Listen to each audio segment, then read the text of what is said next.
Are you ready to embark on a transformative journey of rebuilding your life? Look no further than the Rebuild podcast. Join us as we dive deep into conversations that nurture personal and spiritual growth. Through the wisdom of the Word of God and practical applications, we'll guide you towards becoming the best version of yourself.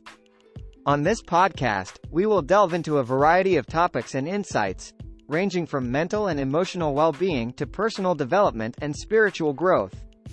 Together, we'll explore the paths to healing, resilience, and the restoration of inner peace. Subscribe now and let's rebuild our lives together, one uplifting conversation at a time.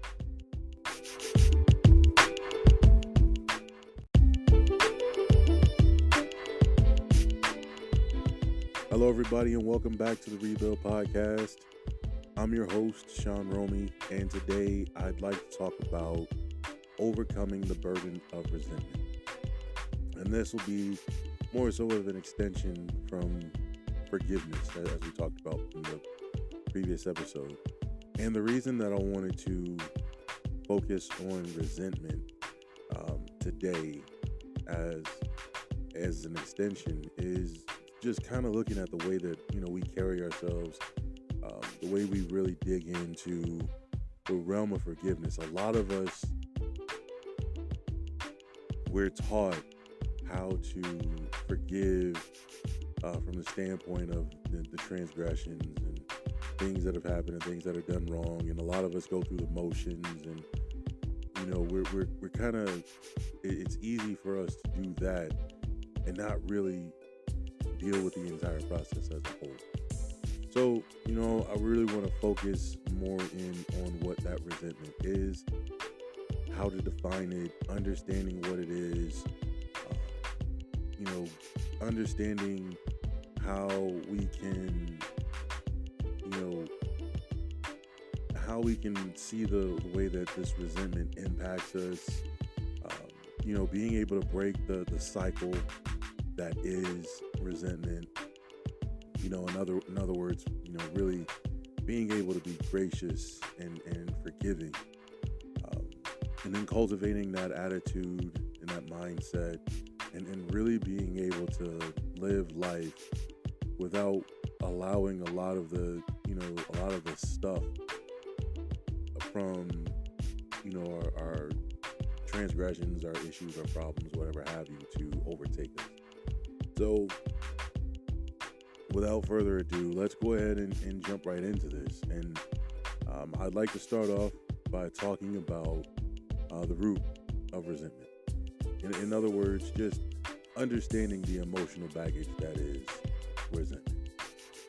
And the way I want to go about doing this, I'd like to define resentment, and I'd like to define anger. And we'll kind of back and forth or bounce off of the two and see how they're different. I know, because for a lot of us, when we think of resentment or we think of anger, sometimes we do kind of think of them as one and the same. But when we talk about anger, anger is a strong feeling of displeasure, usually of antagonism.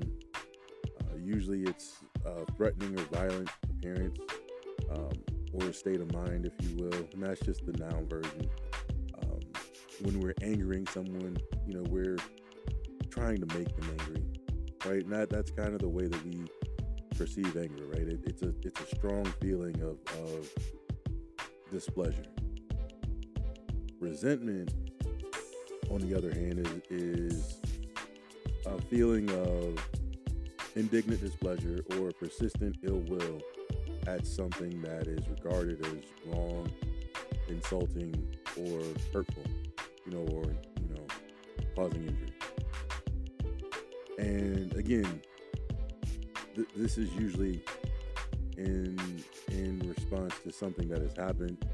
It's usually built up over a certain period of time, right? It's not like you just automatically have resentment right away. It's usually something that takes a while to build, right? And when it comes to the causes of resentment, you're talking about an unmet expectation. So maybe you were expecting a person to apologize for something they did and it didn't happen.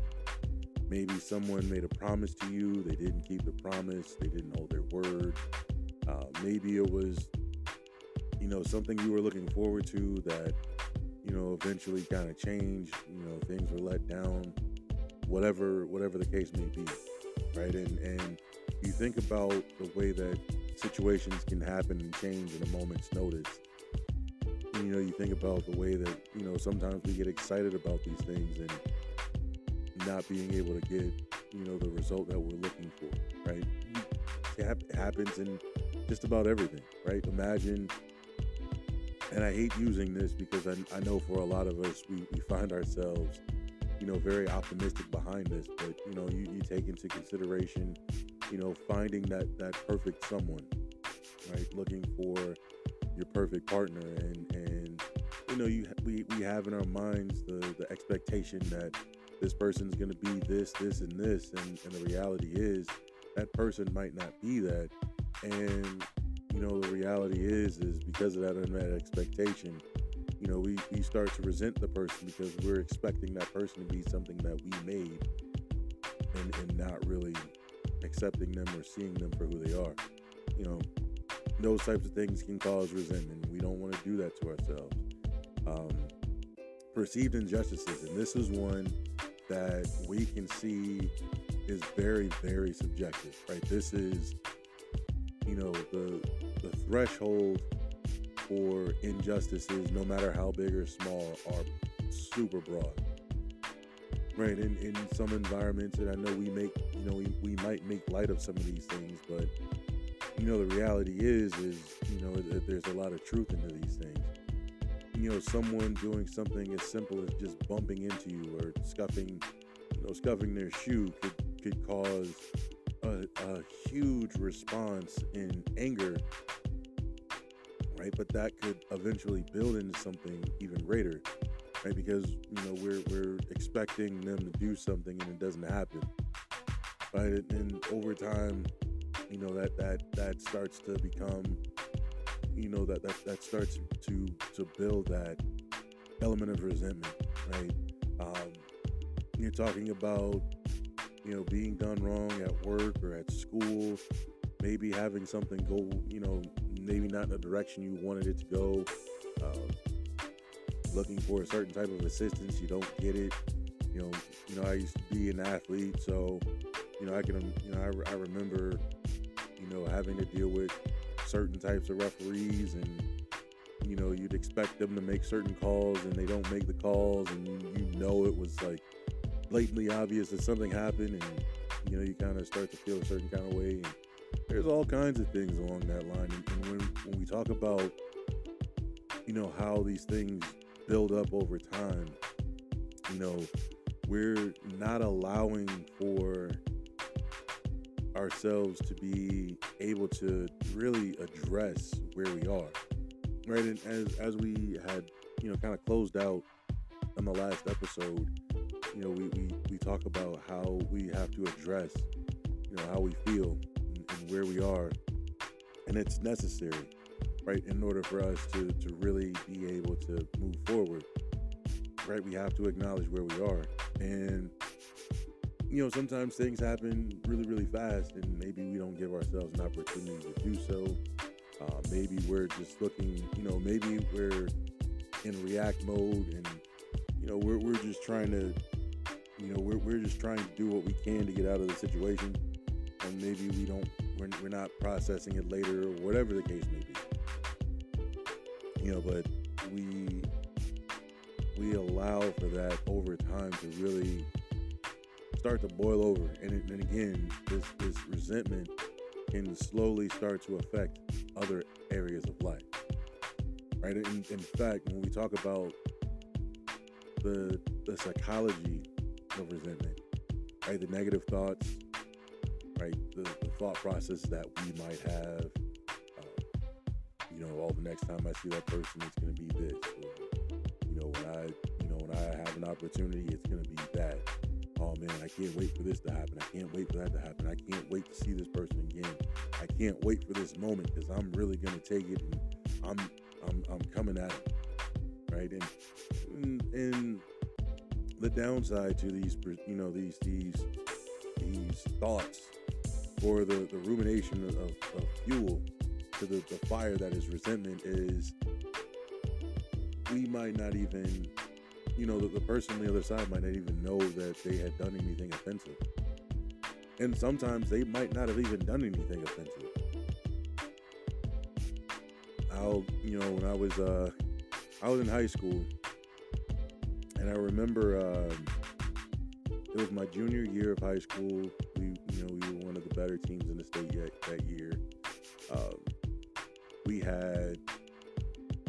We were playing in this Christmas tournament.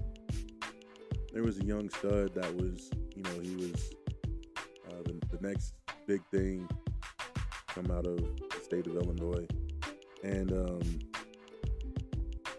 we were playing against him, and I'm thinking to myself, he's good, but I could take him, and I felt a certain kind of way because everybody was so, they were so enamored with him, and they were so at awe with him, and I'm starting to I'm starting to bubble up and boil up, and I'm like irritated, and I'm furious, and I'm just upset. Like, I could do that. You guys won't let me do it, but here it is. This guy's doing exactly what I can do, and you're telling me I can't do it, and I'm allowing all of these things to really fuel this fire that, I couldn't wait for an opportunity to play in this tournament again, hoping that he was there so that I could go against this dude, so I could bust him up for like 40 points and really showcase to everybody I can do this, right, and start to get my name out there. But it never happened. First and foremost, we played in the same tournament the following year, but we lost in the first round, so we weren't even on the same side of the bracket. Not only that, but then that year, just based on the way that our team played, I wouldn't have been able to guard him. So, there goes that, so, I had all this resentment, man. I watched them win the state tournament 2 years in a row. And he was a really great player. He went on to have a really great and successful career in the NBA. He won a few championships with the Golden State Warriors. He was an awesome dude, But it was really something, in hindsight, just thinking about how, I was holding on to this resentment towards this person, one, that I never met, but then two, that I was allowing this to really build up into something that, it was really, really interesting, right? I mean, I remember, I would go out into my backyard and I'm working on my game, and everything I'm doing, I'm imagining him guarding me, which, size-wise at that time, he might have been slightly taller, but I had a weight advantage, and, he had way more reps at that level than I did. He got to play against, he's been on circuits, and he's been playing against high-level talent for years, and I'm just a dude, at this point. And but I'm using that in my head. And I don't care about anybody else around me. I'm focused on, I want to play him, And again, why do that, right? Why are we creating that psychology? Why are we building that up? Why are we allowing that to happen that way? Right? And it wasn't just him that I was doing that with, during that year. There were other players. There were some players in the area that were like that. that, I would look forward to being able to play against.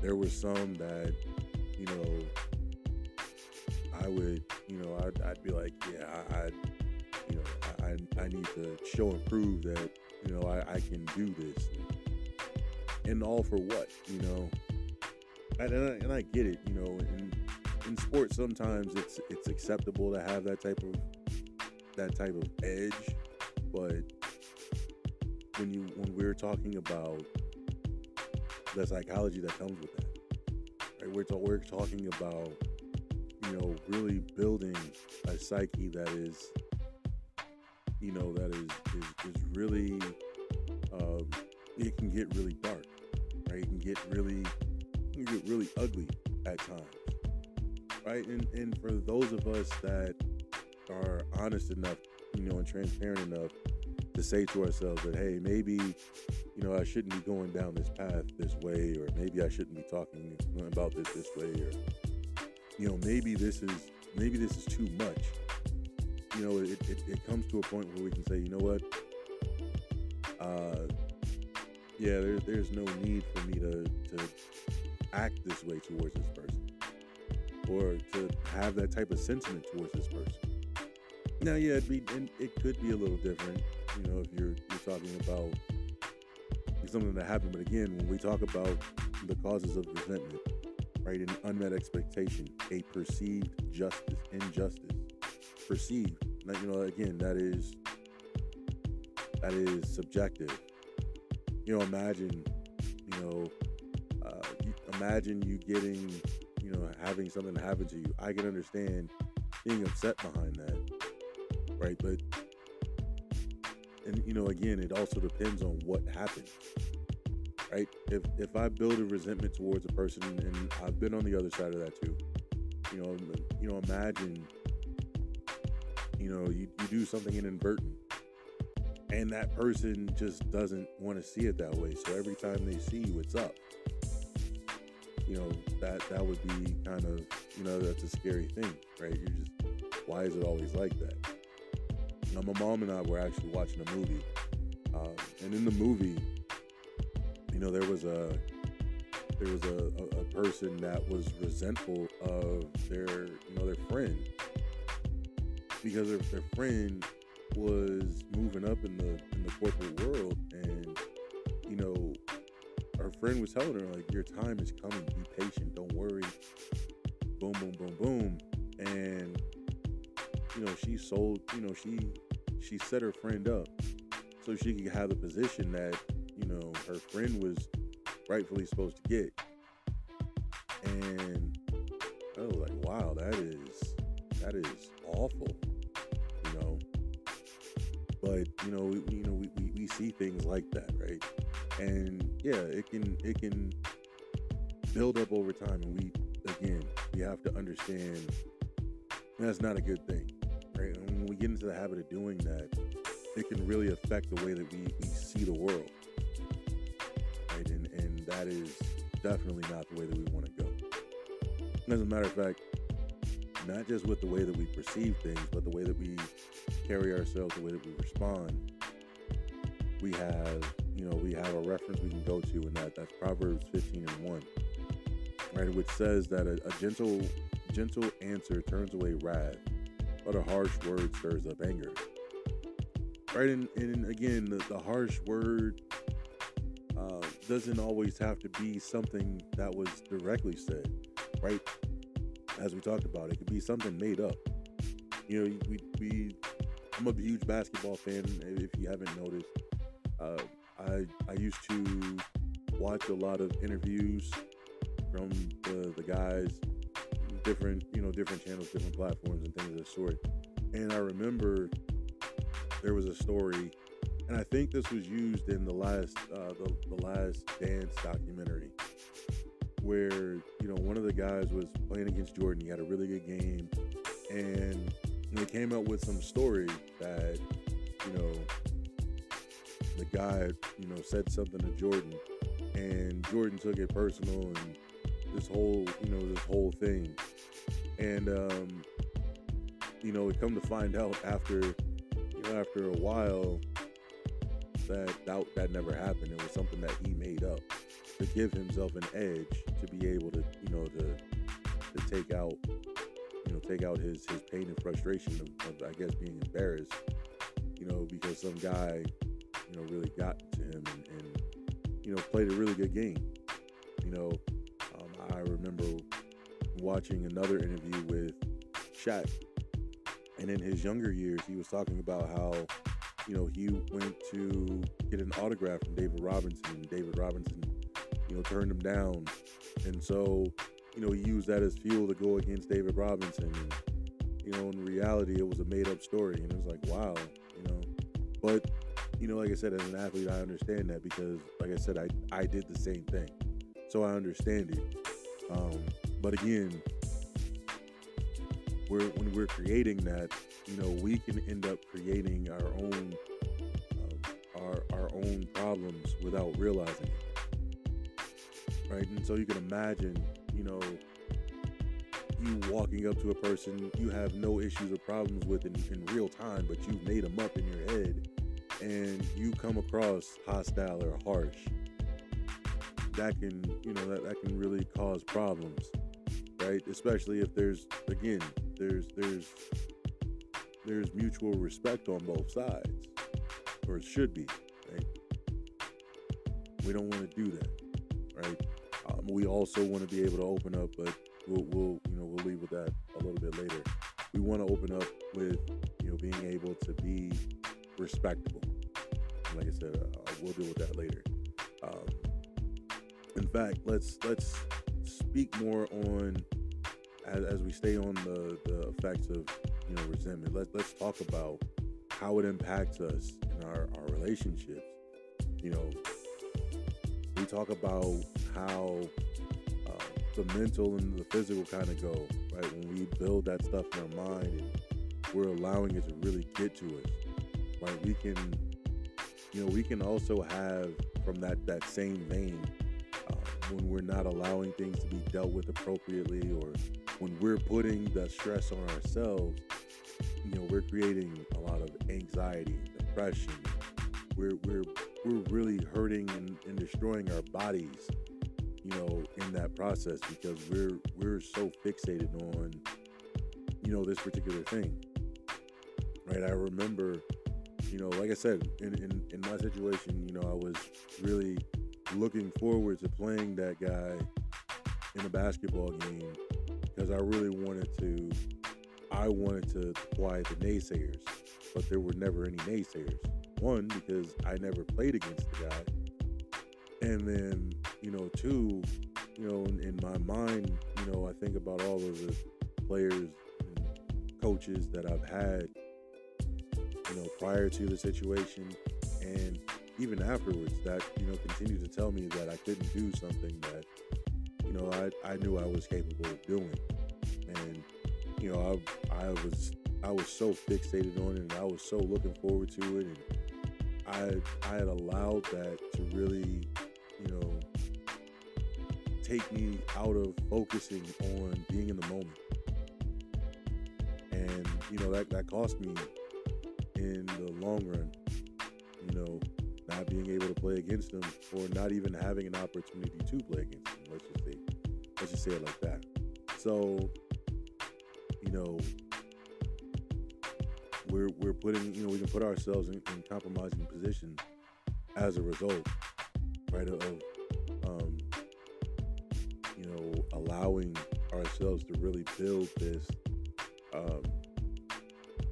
this storyline or this facade or this image in our heads, right? And we don't want to do that, right? Not being able to let up or let go,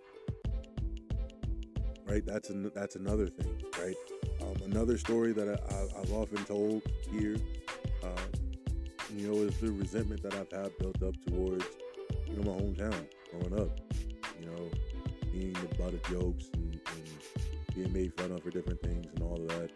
Yeah, it came with its territory, but like I said, when I had my moment, of going back and reflecting and thinking about, first and foremost, a lot of that stuff was well over 20 years ago.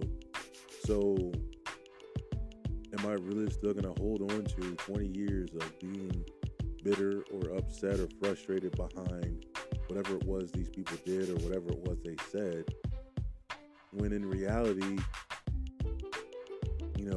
I wasn't always the victim.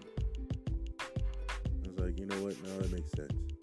Not only that, but then I think about in the grand scheme of things, and not to say this to rub it in people's faces or anything like that. It's just, another thing. Like, I was able to travel the world.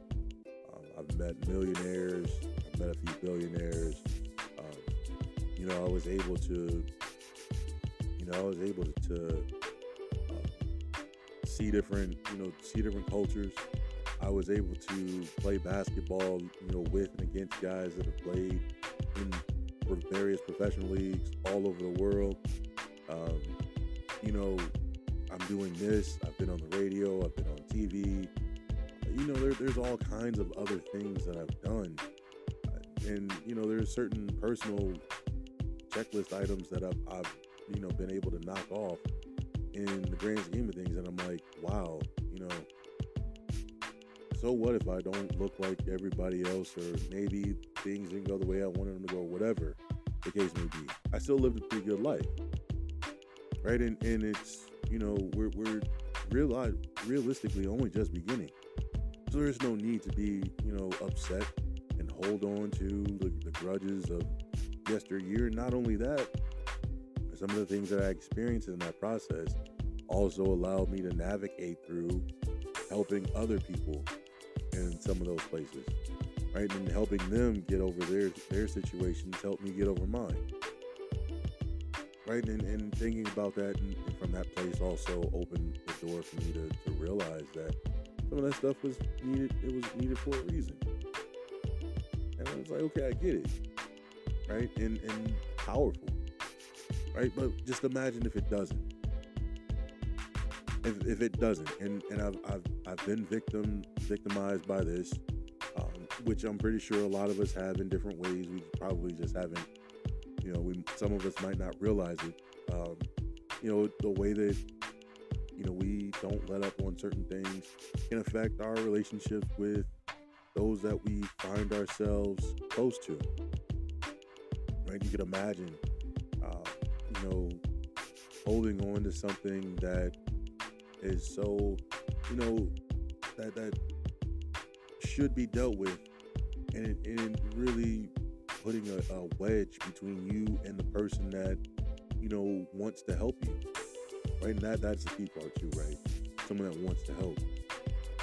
But, it can drive a wedge because, we can be so fixated on, feeling like we're supposed to get our just due, or we're supposed to, we're supposed to get whatever we're supposed to get, and that person's supposed to pay for whatever it was that they did to us, right? Allowing ourselves to be so fixated on that.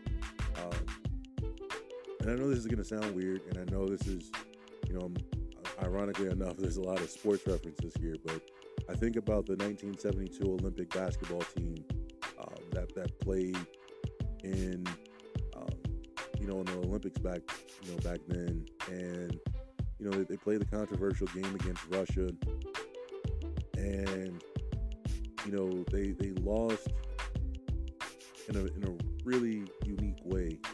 And you think about the protest that a lot of them had. They won't acknowledge or accept the silver medal, which I get it. It makes sense. I mean, if we had opportunities to do that in some of the sports and some of the tournaments and some of the leagues that I played in, yeah, I'd probably do the same thing. I've actually lost a few basketballs. I've lost some clothing. I've lost bags. I've lost pairs of shoes and other things of the sort, just from being upset and just being so infuriated that I just left whatever it was I had, and just not acknowledge that those guys were, being fair. So I get it, right? But just imagine, that was 72, so that's 52 years ago, Imagine holding that grudge for 52 years. Right? That's really saying something. Right? And at the end of the day, justified or not, right? Really think about what what we're thinking about long, in the grand scheme of things. Right? Think about what that might have done to some of those young guys when they might have been getting married. For some of them, that might have been one of those moments they were looking forward to telling their kids. And now you can imagine over the years being told that story over and over and over again. And at some point they're probably just like, you're being bitter, right? And understanding how painful that can be, right? And we don't want to carry ourselves as such, right? We don't want to put ourselves in that kind of a compromising position, if you will, right? We don't want to put strain and stress on other people because we haven't been able to deal with our issues and problems, right? The worst time to really want to fix a problem is when the loved ones that we're connected to are walking away from us because we're so fixated on this injustice or this wrong or this offense to the point that we can't see past that, right? Or we're just not going to acknowledge that it's time for us to heal, right? And you can imagine just different ways of what that looks like, right? We go back to the word, Galatians 5 verses 22 and 23 say, but the fruit of the Spirit is love, joy, peace, forbearance, kindness, goodness, faithfulness, gentleness, and self-control. And against such things there is no law. And you think about, breaking down each of these fruit, when it comes to love, to have unconditional love means, we're able to look past the offense. And one of the reasons we can look past the offense is we can find ourselves being relatable, right? Understanding that, we might have crossed the line. We might have done something. We might have said something that might have rubbed the person the wrong way, whatever the case may be, right? Allowing us to, have joy. I know it sounds weird, right? I mean, just imagine that's like sometimes your Call of Duty guys that get excited about having an opportunity to join the Department of Defense. Oh man, I get to be, I'm going active duty, or I'm going reservist, or maybe I'm going into one of those special services. Yeah, I get to do that. You get excited about it, right? You're being excited about going into harm's way, going into danger, right? But in this case, you're thinking about being excited for an opportunity to learn, maybe to see what's really inside of you, to see if there's something that needs to be cultivated, something that needs to be fixed. From that same space, you're able to bring about a certain kind of peace, right? Because you're understanding the bigger picture of things now, right? You're not allowing it to really just overtake you, and we're going from a simple bump in the street to now where we're AK-47s pointed at each other, ready to blow each other's heads off because a simple misunderstanding such as small as a bump. Or you see the bigger picture of it all. And, maybe he's having a really bad day, or maybe she's really having a bad day. Okay, it makes sense. All right, let me take a step back. My bad. You probably got a lot going on. It ain't that serious. My bad. It is what it is. I'm gonna keep it pushing. Right? Forbearance. Kind of in that same vein. Right? Being kind in that same vein. Being good and faithful and gentle in that same vein, and having this, that self-control, allowing ourselves to really, look at everything before we take action, assess everything before we act out on whatever we see. right? And this is one of those things that a lot of us really haven't been taught in the way that we live. You know, a lot of times, you know, we think about reaction, or we think about, you know, acting or acting out or responding to whatever happens to us. You know, we're always told about cause and effect. And for a lot of us, we'll justify the cause and effect by, okay, well, this happened, so I have to do this, right? Cause and effect. You did this, which caused me to do this, and this is the effect of you doing this thing, right? I'm pretty sure, you know, some of us might have used that as, you know, as a means of explaining ourselves. Maybe not verbatim, but, you know, something to that effect. Right? Oh yeah, you know, well, you said this, so, you know, I took it as a sign of disrespect, and, you know, I can't be disrespected, so I gotta, you know, I had to do this, and this. Oh, well, you know, you looked at me kind of funny, so, you know, automatically I had to, you know what I'm saying, I had to do this because I didn't know what you were looking at me for. You know, and who knows, you know? And, you know, when we jump to that assumption and we do things along that line, and we're, you know, crossing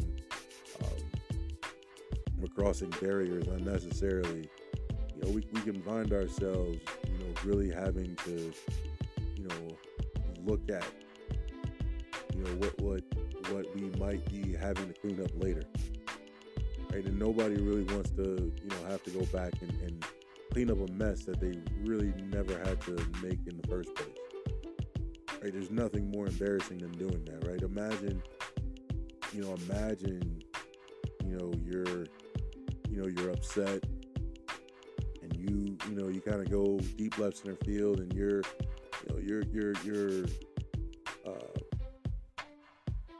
overreacting, and you end up, you know, causing property damage to someone's, you know, belongings. And as a result of, you know, taking out their belongings or breaking something of theirs, you're going to have to pay in the long run for, you know, destroying something unnecessarily, right? Maybe having to go and paying lawyer fees for having to go to court because, you know, you've vandalized property, or, you know, you go back and maybe you have to go to a class, you know, an anger management class for a situation that you misinterpreted or misread or misunderstood. You know, maybe, you know, interpreting a certain word or a certain phraseology because of cultural differences. You know, I know for a lot of, you know, me, myself being in, you know, being in Black culture, as an example, you know, there were a lot of things that, you know, I remember, you know, we would say, you know, down here in the St. Louis area, that it would sound different in other places. There were certain words that we would utilize or we would say that could get us in trouble in other places. And it's not that, you know, we're looking for trouble. It's just that might be the way that we communicate, right? And you know, saying, you know, certain phrases to someone else from a different region, that could be, again, you know, that could be one of those grounds for something along that line, right? And we don't want to, you know, we don't want to compromise ourselves that way, right? By saying something out of place, right? Or at least just understanding what, you know, what certain phraseology or what certain words mean. You know, I remember being in California, you know, my early time in the military, and I remember hopping on a trolley once, and I was headed to go watch a movie with someone, and along the way, I'm on the trolley, and there's these two gang members from LA. You know, they're on the trolley, and they're just being loud and just doing them. And I'm sitting here, you know, I'm on the bus, or I'm on the trolley. I'm listening to my music, and I have on a blue shirt. It's powder blue collared shirt. I'm not, I'm just minding my own business, but I'm listening to them and I'm watching them out of the corner of my eye, and it's like watching them kind of carry themselves.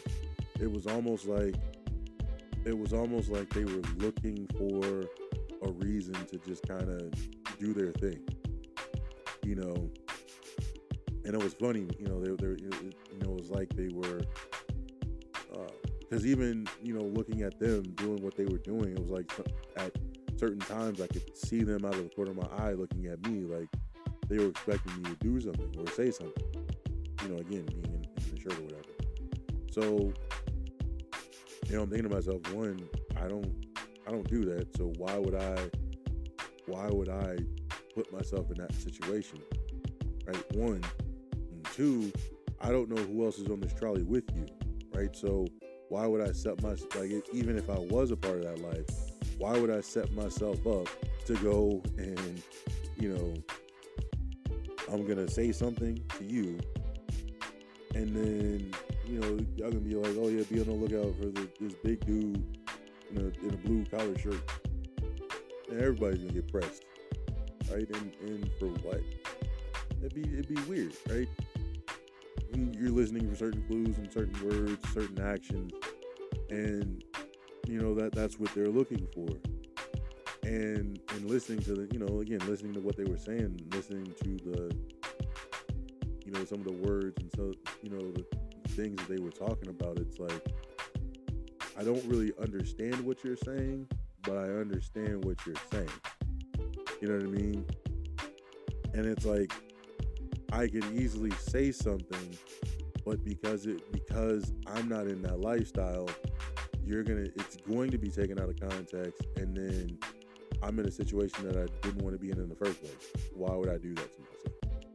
Right? And I think about that, not just from that standpoint, because, being in San Diego, there were plenty of times I would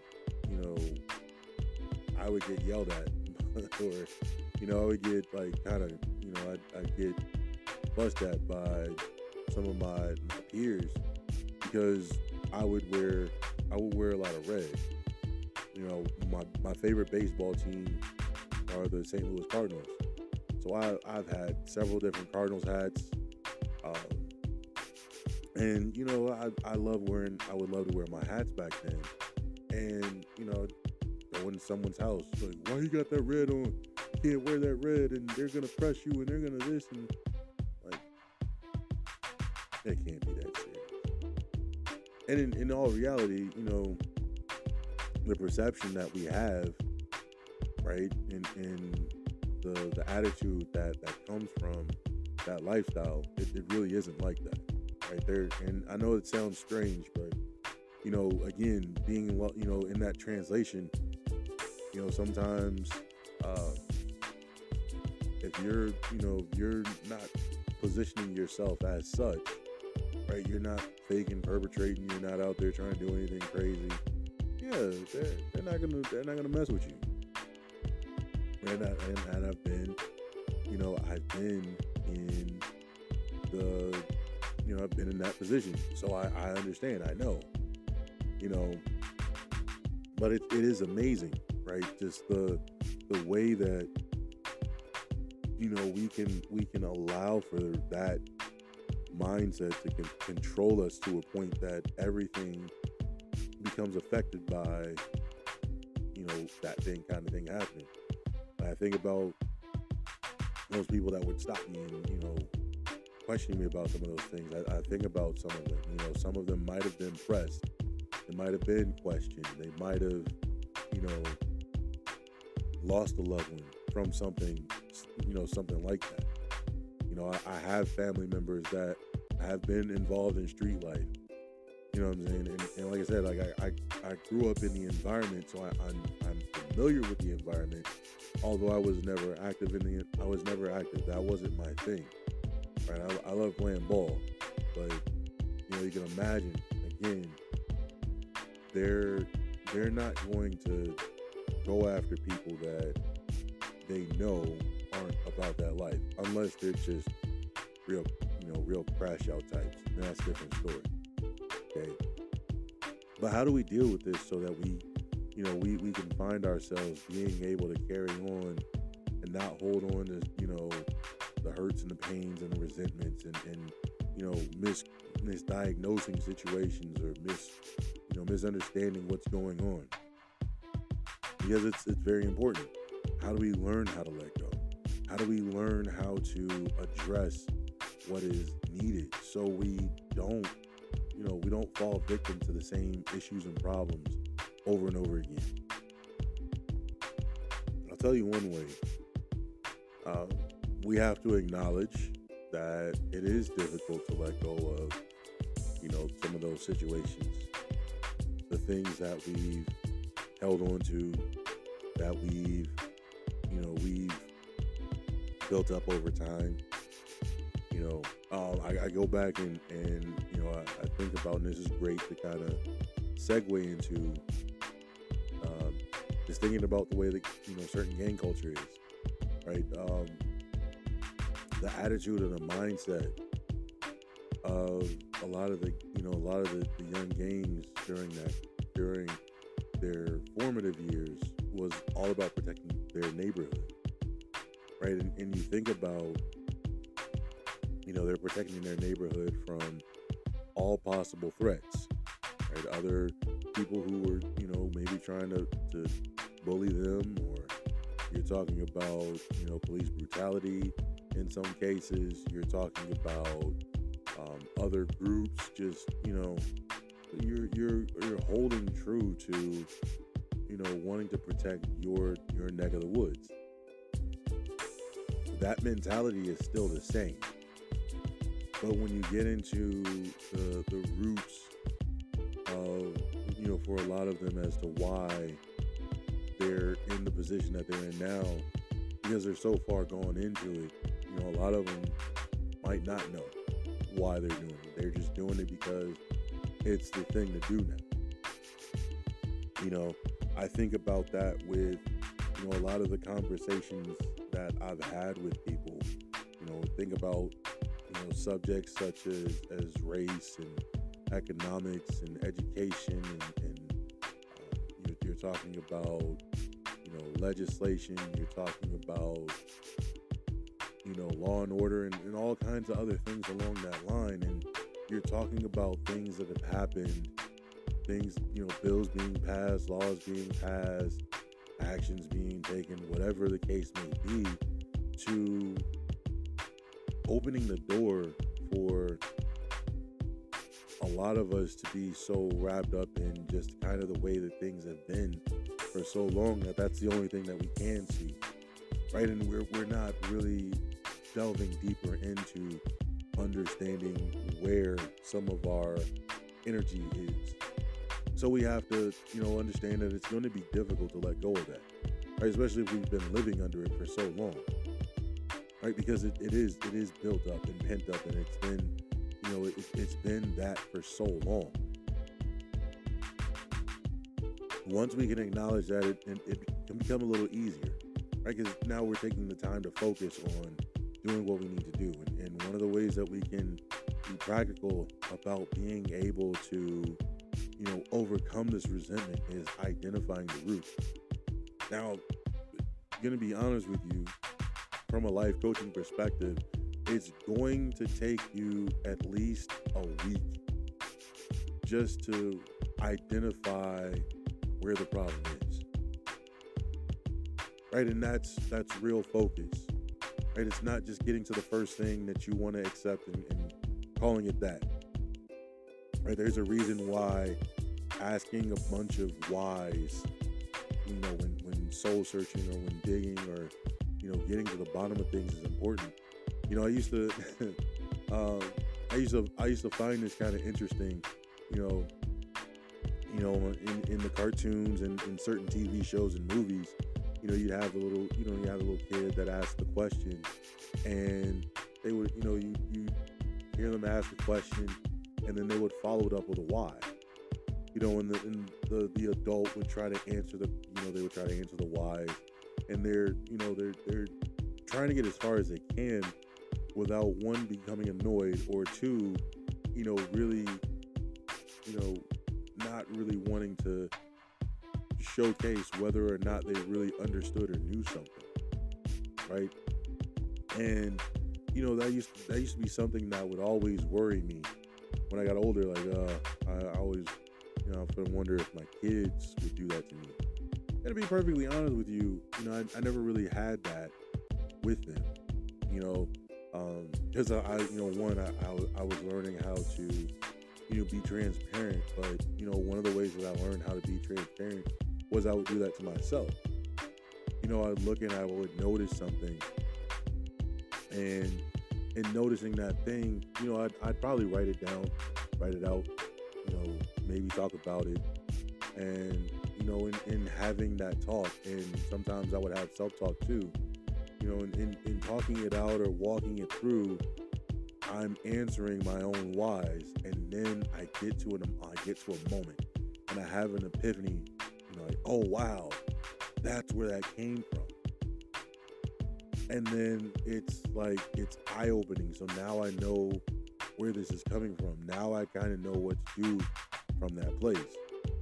And again, it takes time, right? It's not something that is going to happen overnight.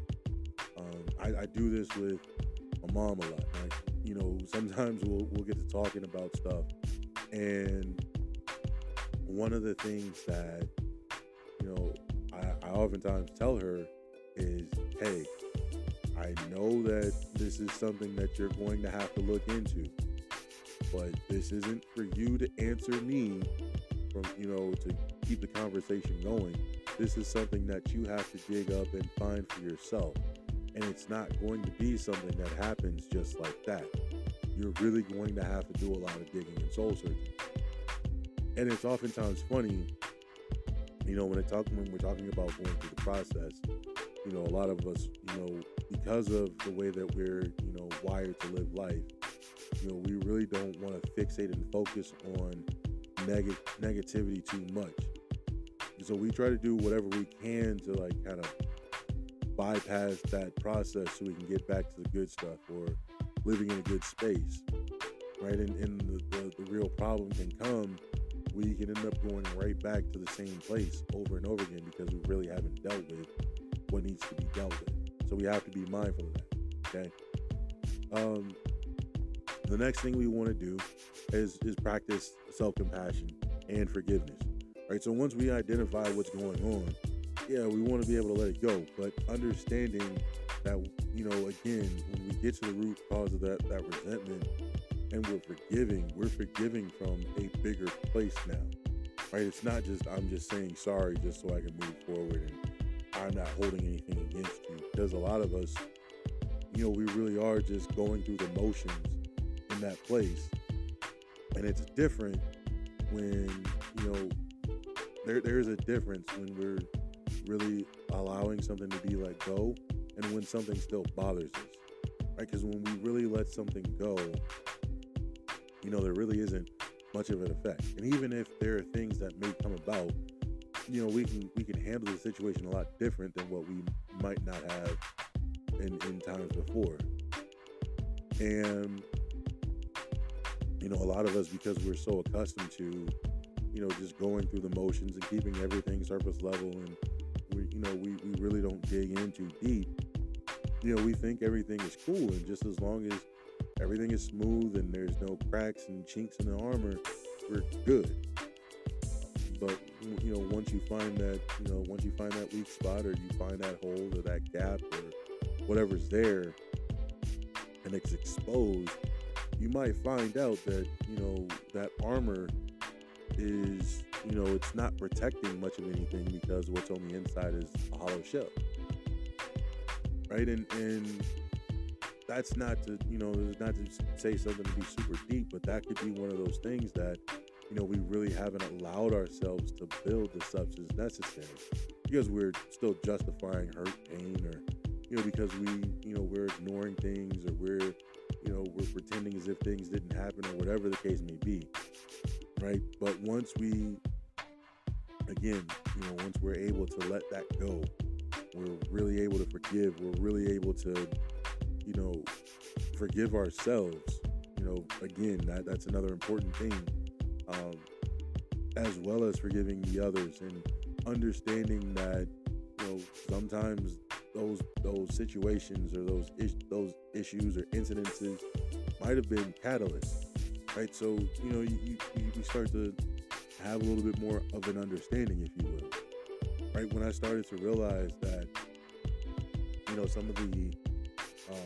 some of the verbally abusive things that I remember hearing from a mother, and not saying that's not her, but just going through that process of understanding that thing, I realized that was, it wasn't just a her thing, right? Yeah, she did what she did, sure, but I realized that her mother and father did the same thing to her. Their mothers and fathers did the same thing to them, right? And I'm not saying that to, I'm not saying that to, go out and be like, oh yeah, well, we're all victims, but in, for lack of better words, we are all victims. We do have our things that, when going unresolved, as we kind of talked about in the last episode, they can carry on, right? And not only that, we can inherit those things. So, imagine, not realizing, the reason why you're doing something is because it really hasn't been talked about. It hadn't been closed out, or, you hadn't really sought the closure to, or you really haven't dug in to understand, right? Because, we talk about moving forward and living life and, all that other stuff, right? And as a result, we might try and fight and do everything we possibly can to, not become the people that, we hold hostage to the pains and the hurts and the resentment that we built up over time, only at the end to become that person anyway. Right? And then we have to get back to going back to the root.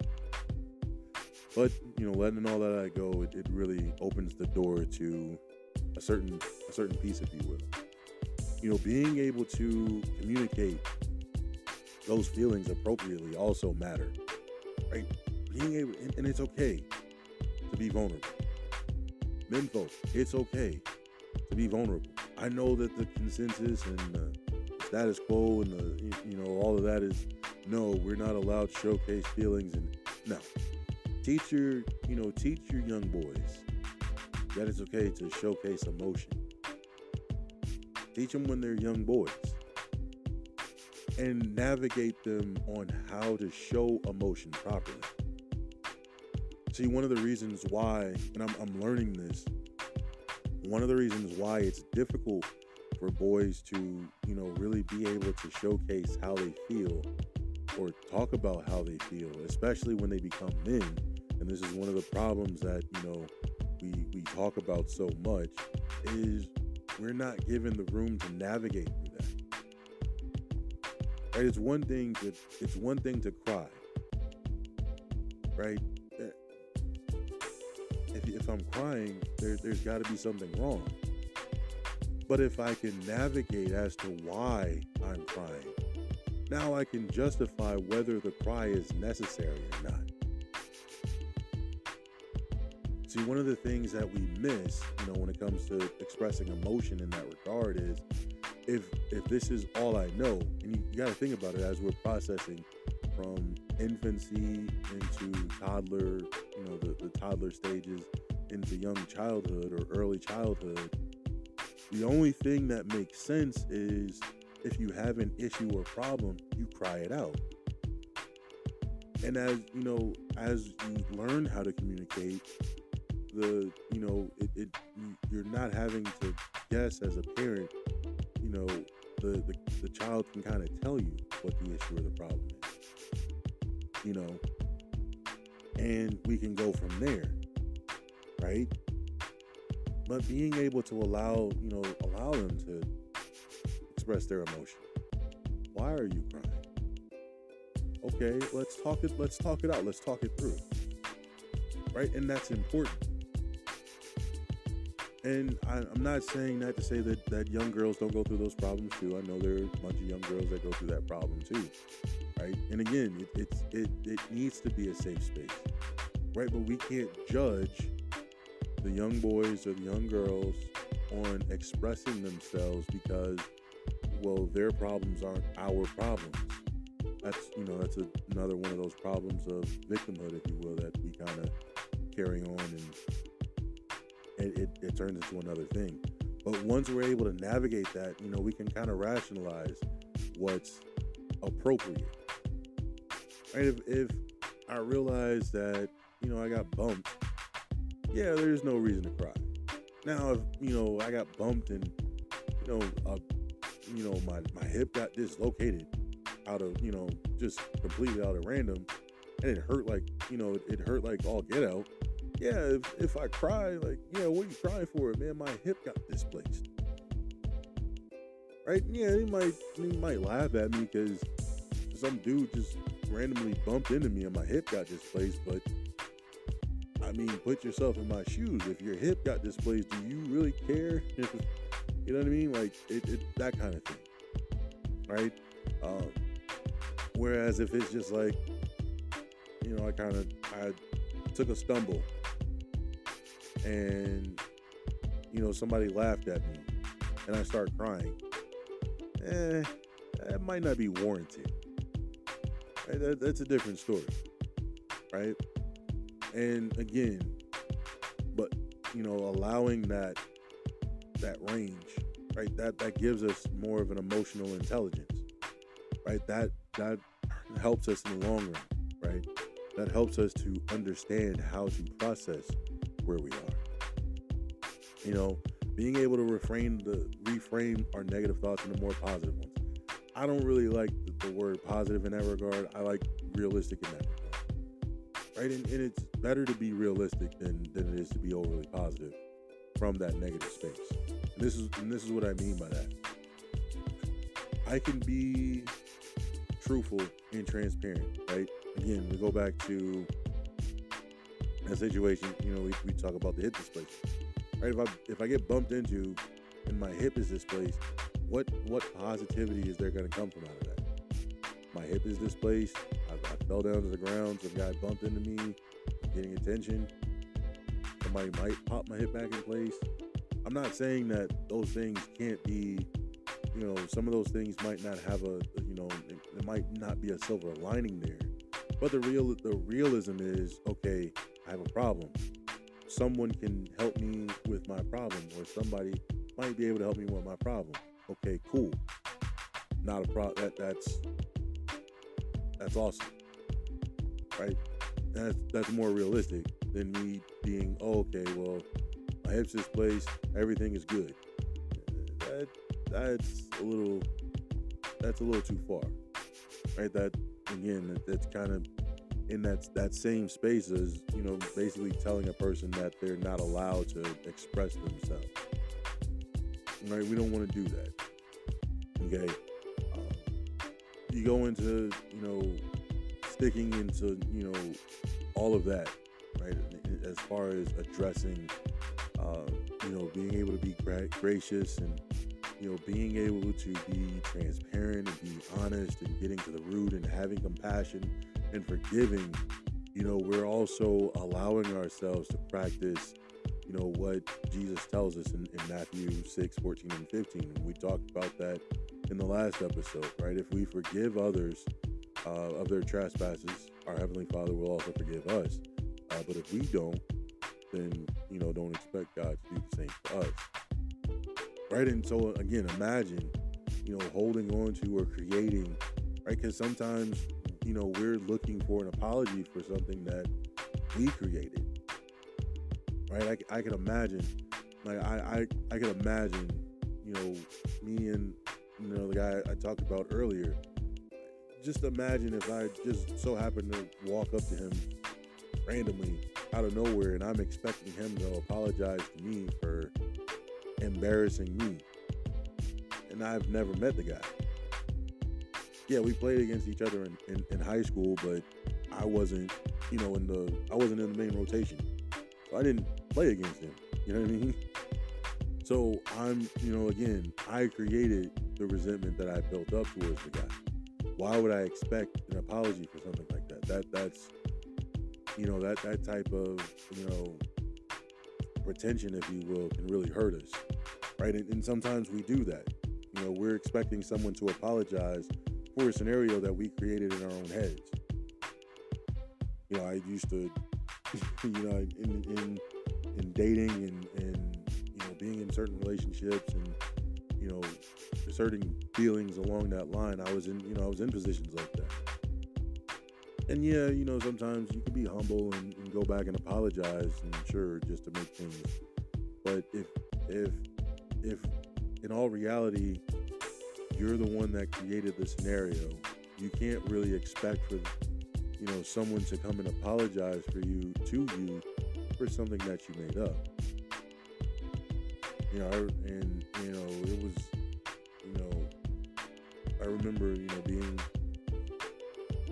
being married, early on, and I remember, my ex-wife talking about a dream she had one night, and I mean, she was so irritated behind this dream, and like actually trying to make this dream stick. The reality was,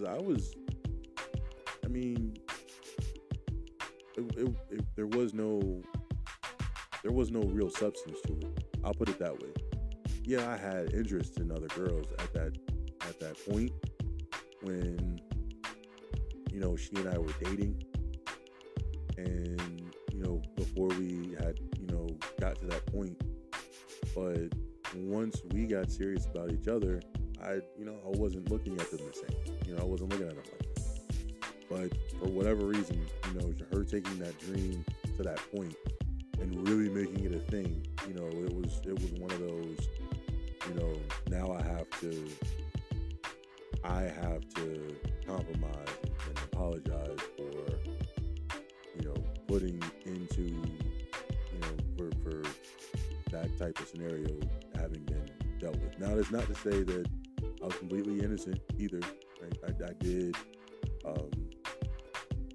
did have some moments, that were different, that were fuzzy, and I understood that too, right? But even after clearing all of that stuff up and, explaining it and expressing it and going through the ups and downs of those scenarios and, showing and proving that, I wasn't out there like that, that to have that situation happen, it was just like, where is this coming from? Because that's really weird.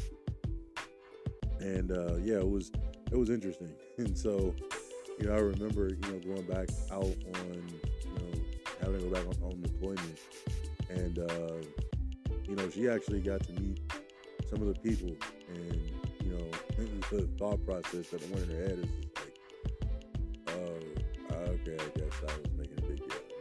Yeah, it was unique, but the reality is, again, yeah, even from that standpoint, maybe going through and apologizing, I get it. It comes with that territory.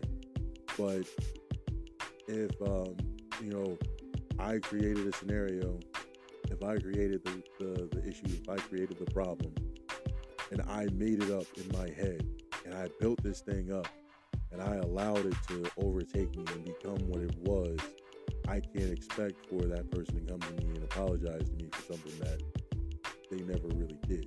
You know what I mean? And we have to be mindful of that. Like I said, I was, I understand what that looks like too.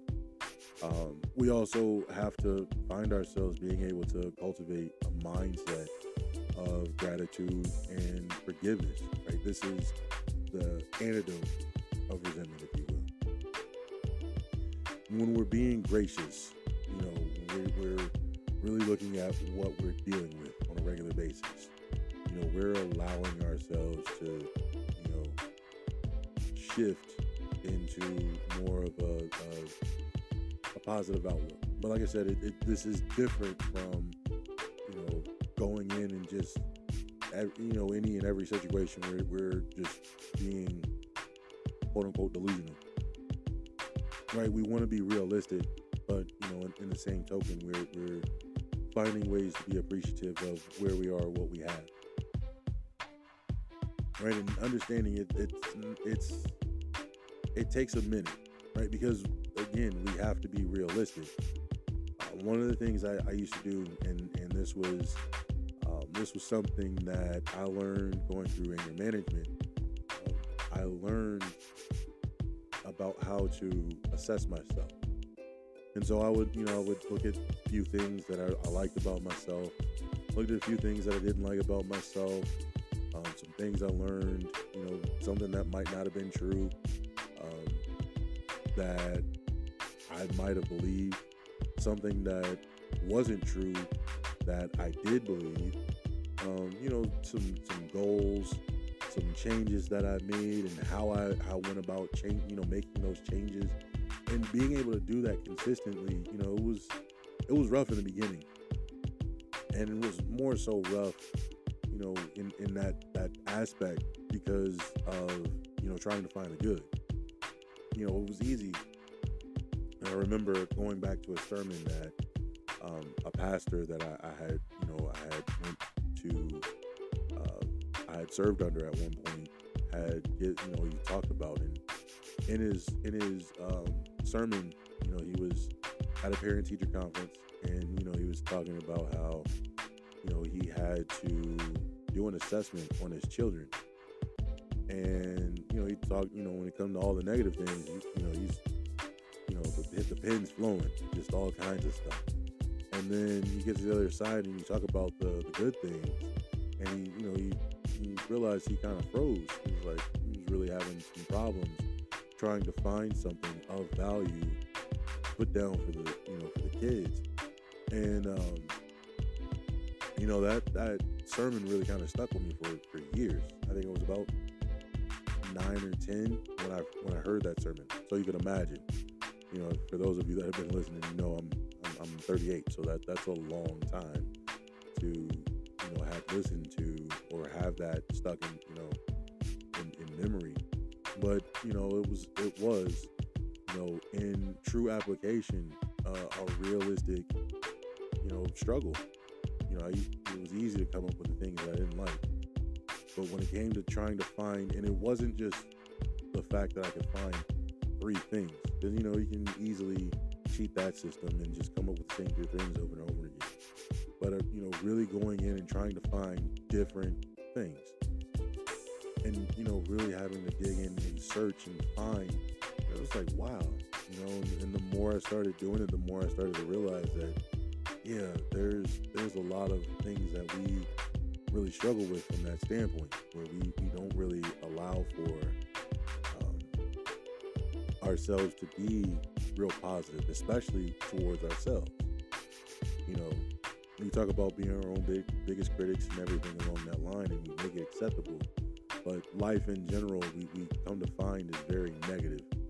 That's not the way we really want to live, right? And huge difference between being negative and positive when it comes to that, right? And the way that we can shift the way that we see the even the things that might need improvement, right? And instead of focusing and fixating on them or making them out to be the main things to focus on, if we look at it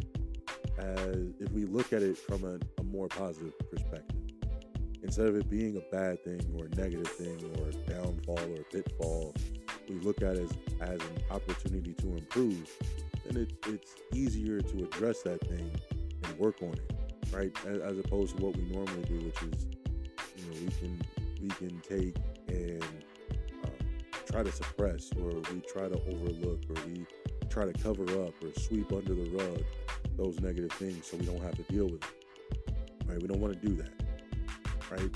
We also want to understand that when it comes to being more positive, it allows for us to have an improved kind of quality of life.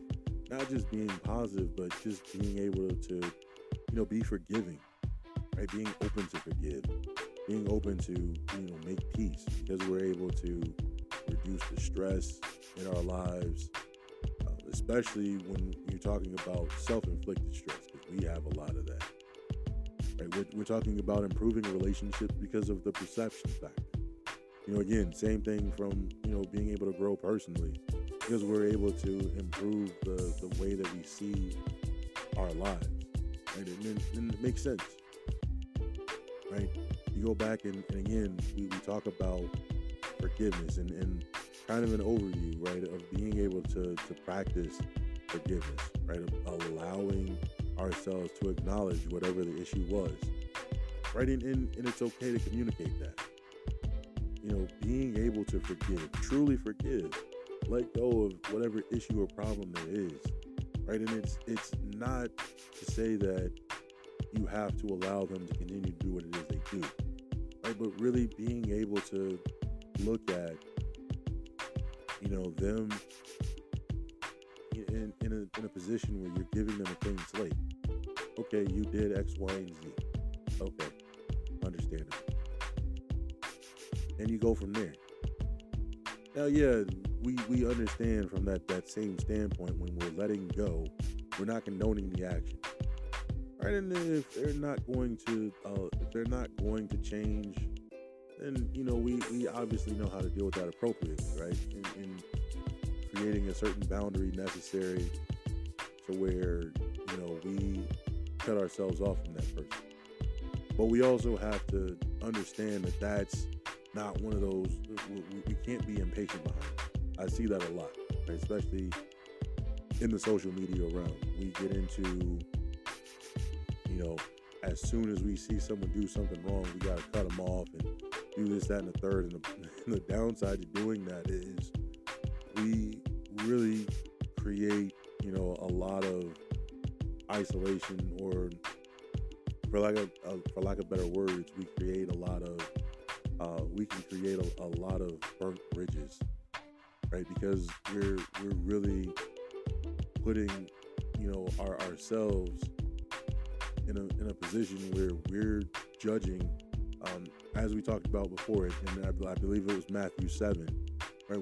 We're judging people, and we're not, we're not going to hold ourselves to that same merit. We say we will, but when we actually become the transgressor, we're not doing the same thing. We're trying to do everything we can to clear our name, right? But when we're on the other side, it's easily giving out the guillotine, right? So we have to understand that process.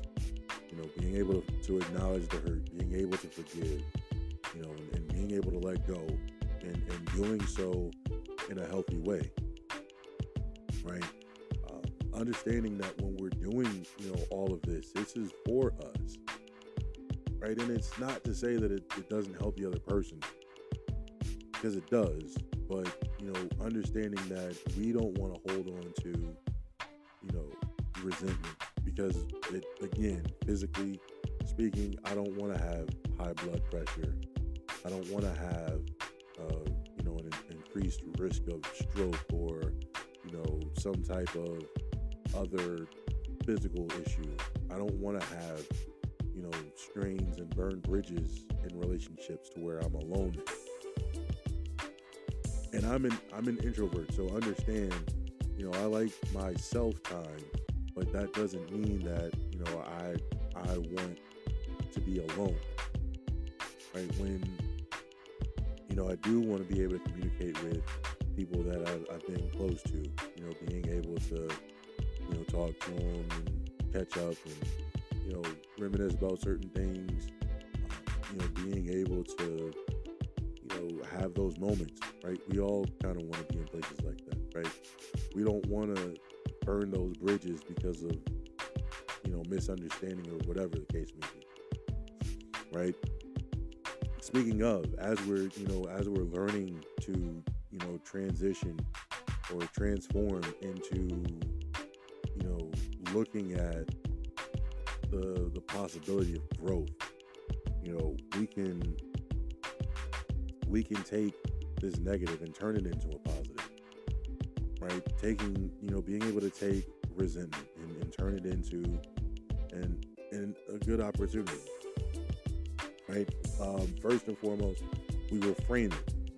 We're reframing this resentment as a signal, right? An opportunity to meet something that was unmet, right? Maybe we learn how to set boundaries. Maybe we learn how to reframe what it is that we're expecting, right? And I'll use this as an example. I look at being 38 and having been divorced now for a little while.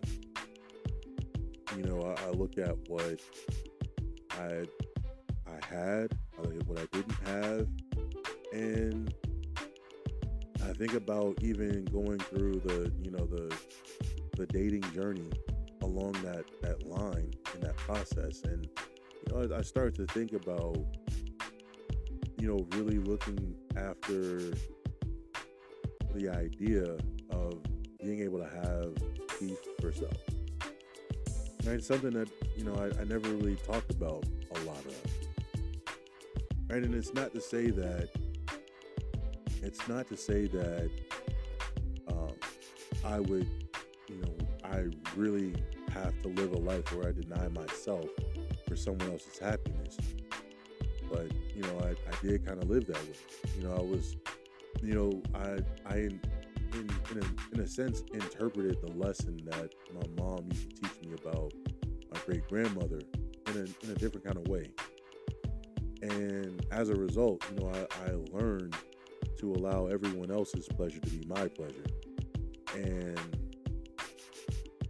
as a result, I would deny myself, and that's not always good, right? So as a result, I'm learning, okay, no, I have needs, I have things that I should look forward to too. So I should be able to look forward to those things as well. And understanding what it looks like when I have those things and when I don't have those things. And then how to communicate that so, we can move forward along that line. Right? And how to build from that place. And I'll admit this, when I was in that place of being, resentful, there were a lot of things I was doing more so out of spite than really understanding. And as a result, it shined a bigger light on the notion that I really needed to look at the situation a lot different, which, again, it allowed me to reframe why I felt the way I felt in the first place, and then go back and seeing how I could change this thing for the better. Right? And we can do that for anything. Right? One of the things that, and I can change the subject and go into something different. When, I stopped playing organized basketball after my last year of playing collegiately, trying to do what everybody, it was the same kind of mindset, just trying to do what everybody else says I should do, whatever, and, trying to be serious and all these other things. I got to a point where I really just wanted to have fun. I wanted to have fun, and I wanted to be myself. I'm realizing that I'm very comfortable being a goofball. I'm comfortable just making people laugh. It's just a game. I'm not out here. It's we're out here just trying to play. Now, if I have to be serious, it's a different story. But I want to be able to have fun too. And I realized, when I framed my mind to play in that regard, I played a lot better. So, I'm playing to have fun. And one of the things that I would do was I would ask my teammates, all right, how are we playing? Like what are we out, what are we really doing out here?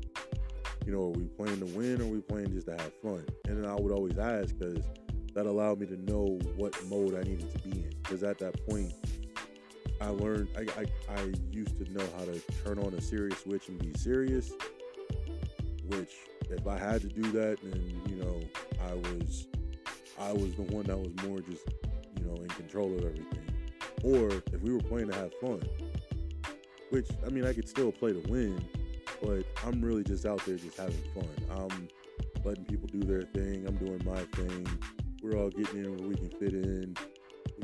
We're just getting up and down the court, getting some cardio in, learning some things, teaching where we can, whatever the case may be. It's just a time to build, right? Go from there. And that, again, when I was told, oh yeah, we're just out here having fun. All right, cool. We'll go out there and have fun. Right? But if you tell me, no, we out here, we trying to, we trying to run the court today. We try to be serious. All right, cool.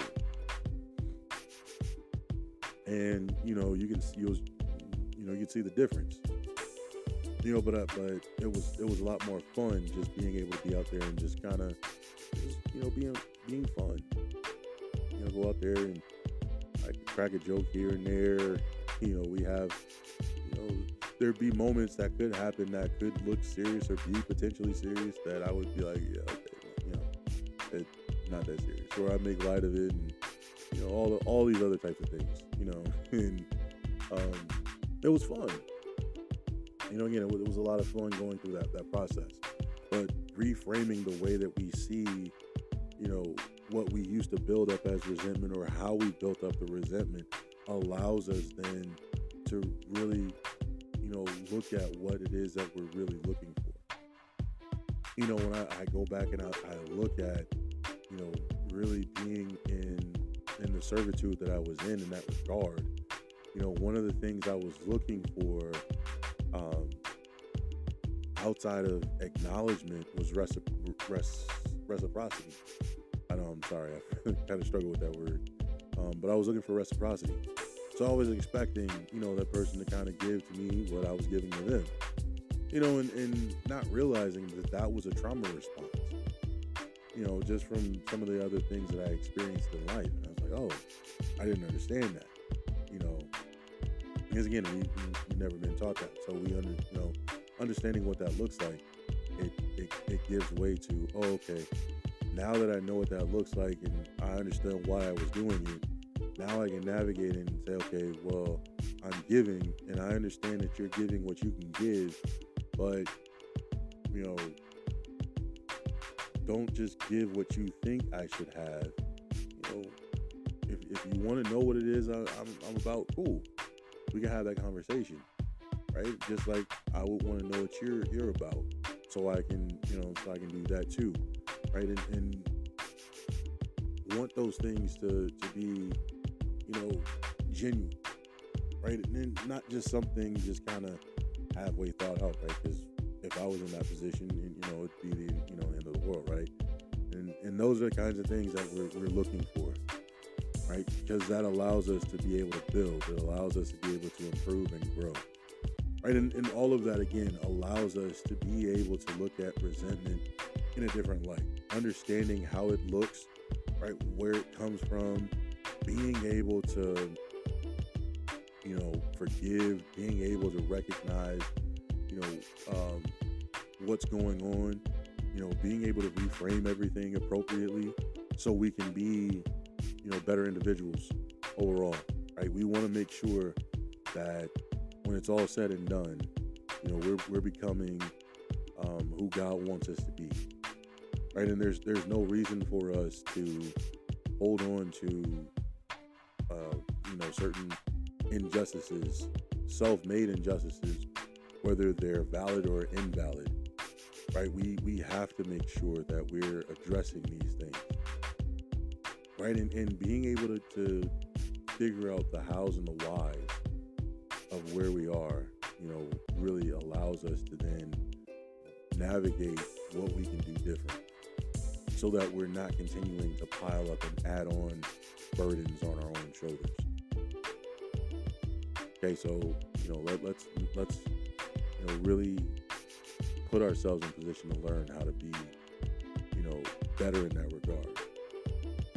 because that's the example that God wants us to follow. Right? Is being able to forgive, being able to be whole, being able to let go, right? Being able to make peace, because God is love. God is not resentment. God is not, God is not a God of divisiveness. God is not a God of grudges. God is not a God of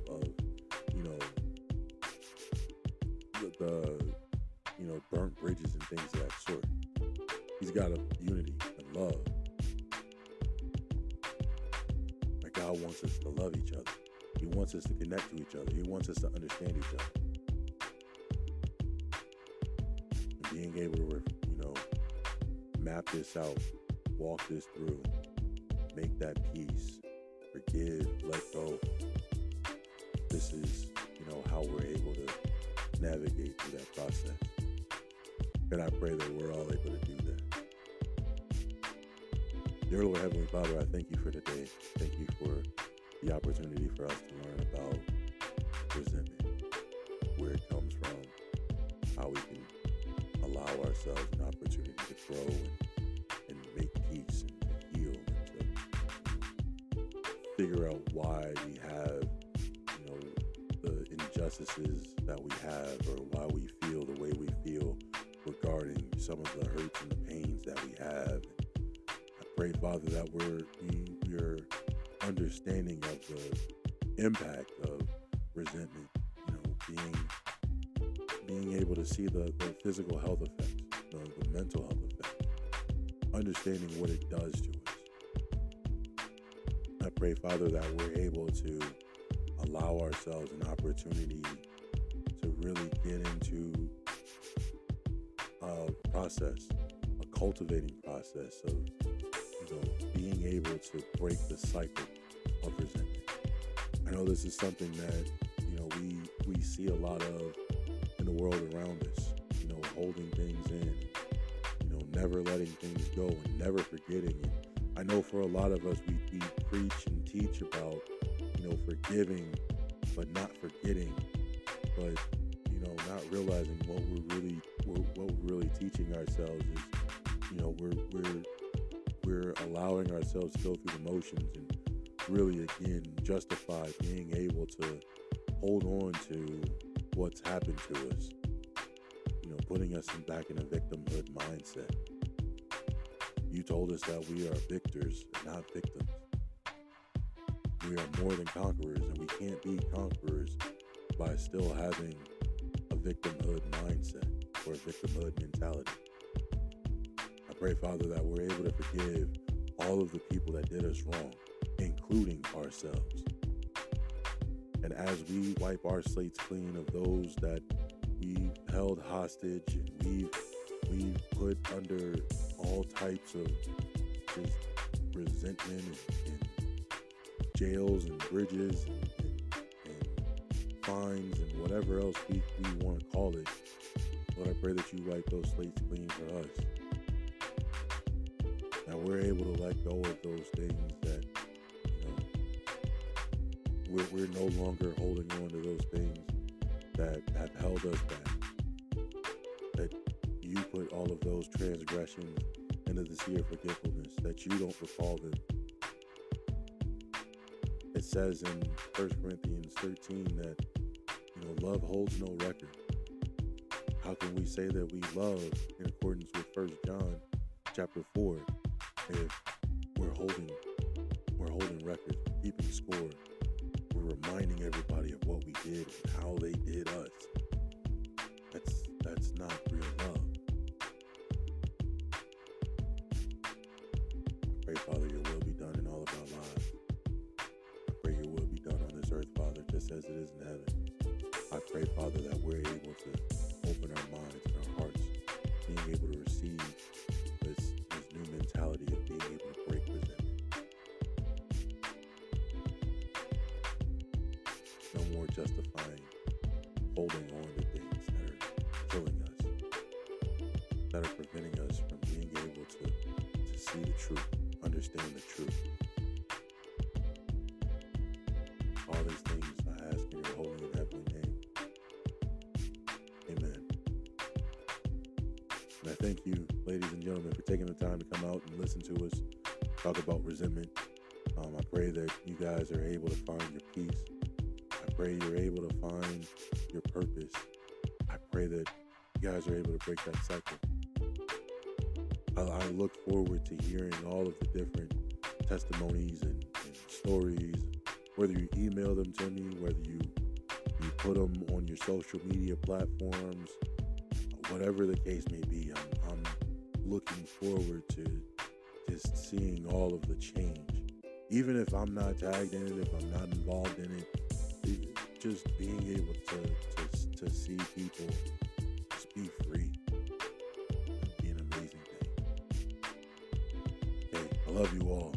And until next time, this is the Rebuild Podcast. Love you. Peace.